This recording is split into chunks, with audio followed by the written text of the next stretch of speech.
Kisruh rumah tangga Mawar Afi dan mantan suaminya, Steno Ricardo, sampai kini masih terus bergulir di ranah pengadilan dalam sidang mediasi yang digelar di Pengadilan Agama Depok. Baik Mawar maupun Steno yang sama-sama terlihat tidak hadir dan diwakili oleh masing-masing kuasa hukumnya, mereka pun memiliki pandangan yang berbeda terkait hasil mediasi tersebut. Pihak Mawar melalui kuasa hukumnya, Desi Rutfikasari, mengungkapkan rasa kecewanya dengan mengatakan pihak Steno Ricardo sengaja menganulir kesepakatan yang sudah terjadi sebelumnya dalam mediasi yang dilakukan beberapa bulan lalu. Karena kekecewaannya itulah, Desi mengungkapkan fakta baru dalam persidangan, yakni adanya kesepakatan tertulis antara Mawar dengan Steno perihal hak asuh anak. Lantas, seperti apa isi perjanjian tertulis tersebut? Pada tanggal 30 Maret 2002, klien kami Mbak Mawar dan penggugat telah mengadakan mediasi yang difasilitasi oleh Pengadilan Agama, oleh mediator Pengadilan Agama. Kemudian dalam proses mediasi tersebut, mediasinya berhasil. Mediasi tersebut dihadiri oleh Mbak Mawar dengan penggugat tanpa didampingi oleh kuasa hukum, gitu ya. Dan mediasinya berhasil, kesepakatan mediasinya dituangkan secara tertulis dalam suatu perjanjian perdamaian. Kemudian klien kami juga telah melaksanakan atau menjalankan isi kesepakatan perdamaian itu dengan baik. Nah, dengan adanya kesepakatan perdamaian tersebut, gugatan hak asuh anak ini sudah selesai, tidak bisa dilanjutkan ke pemeriksaan pokok perkara, gitu ya. Dan karena hak asuh, kesepakatan itu sendiri kan sifatnya seperti perjanjian, mengikat bagi para pihak yang membuatnya dan tidak bisa dibatalkan secara sepihak. Secara hukum seperti itu. Ini sesuai dengan pasal 1320 Kitab Undang-Undang Hukum Perdata junto pasal 1338 Kitab Undang-Undang Perdata. Kemudian penggugat sempat menganulir persetujuan tersebut secara sepihak, gitu. Tentunya kami keberatan dengan sikap itu karena tadi secara hukum kesepakatan tersebut kan mengikat dan tidak bisa dibatalkan secara sepihak. Tetapi baru saja di persidangan diputuskan bahwa memang perkara ini sudah selesai dan tidak bisa dilanjutkan ke pemeriksaan pokok perkara.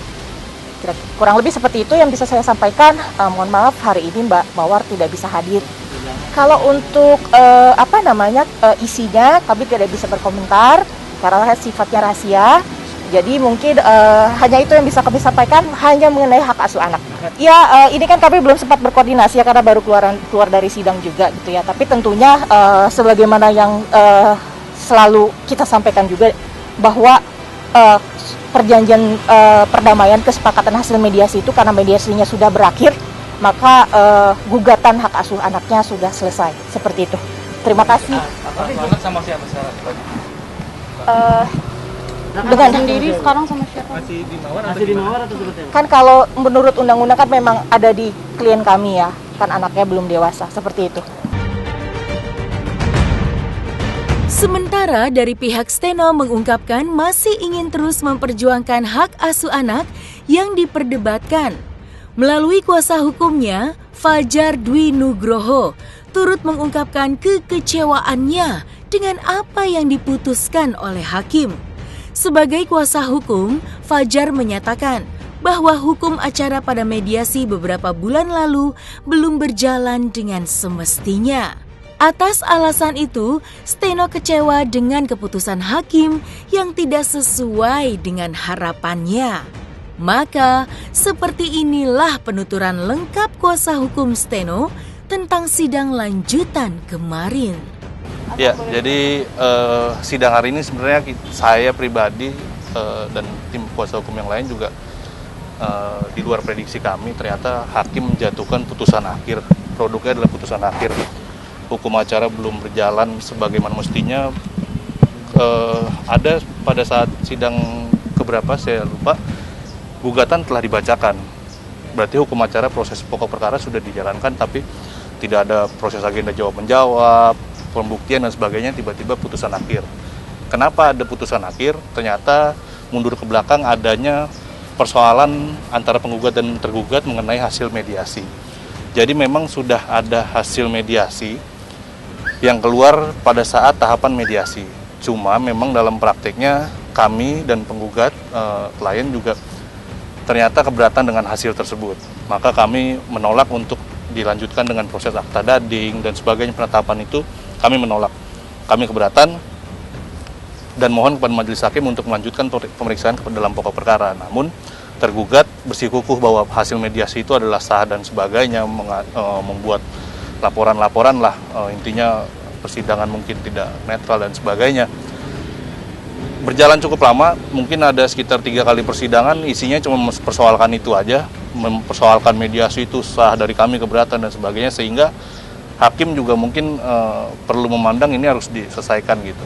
Akhirnya singkat cerita putusan hari ini diputus NO, tiba-tiba diputus gugatan kami tidak dapat diterima. Namun demikian kami tetap menghargai apapun hasil keputusan itu, majelis hakim tetap ada upaya hukum selanjutnya, karena terhadap putusan NO juga masih diberikan kesempatan, apakah kita memperbaiki gugatan, mengajukan gugatan ulang masih bisa, atau kita banding dan sebagainya, masih ada upaya hukum lah.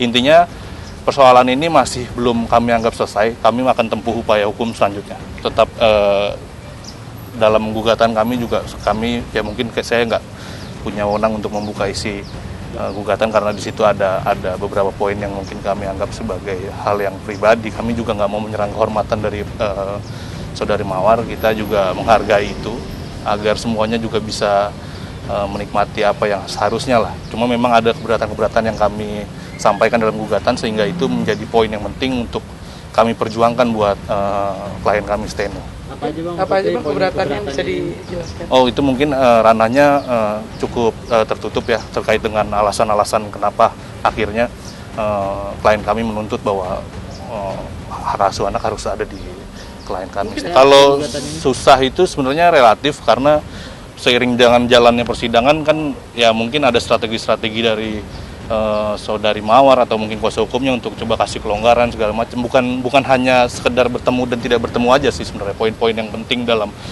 gugatan kami itu bukan hanya sekedar boleh ketemu dan tidak boleh ketemu. Tahu saya memang ada batasan-batasan lah, karena kan memang kalau ngelihat ke hasil mediasi yang udah pernah disepakati dan akhirnya menjadi perdebatan, itu memang di situ ada 8 pasal yang di situ ada pengaturan-pengaturan tentang bertemu dan sebagainya gitu. Saya diskusi dulu di kantor dengan pimpinan semua apa legal actionnya segala macam. Cuma memang menurut hukum kan masih ada kesempatan kita buat tempuh gitu kan, ya coba aja dulu segala macam, coba dan sebagainya. Dan ada satu hal yang penting yang mungkin bisa menjadikan ini dasar juga buat kami, bahwa ada pendapat bahwa klien kami tidak mengetahui secara betul hukum acara yang berjalan, menganggap bahwa mediasi adalah dengan persidangan itu hal yang berbeda.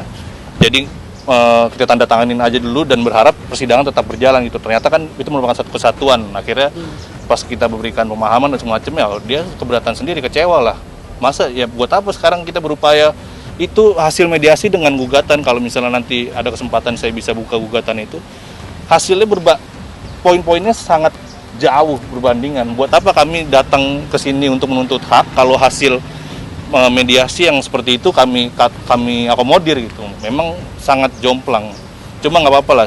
Intinya kami menghargai hasil dari keputusan majelis. Nanti legal action selanjutnya mungkin nanti kita akan ketemu lagi.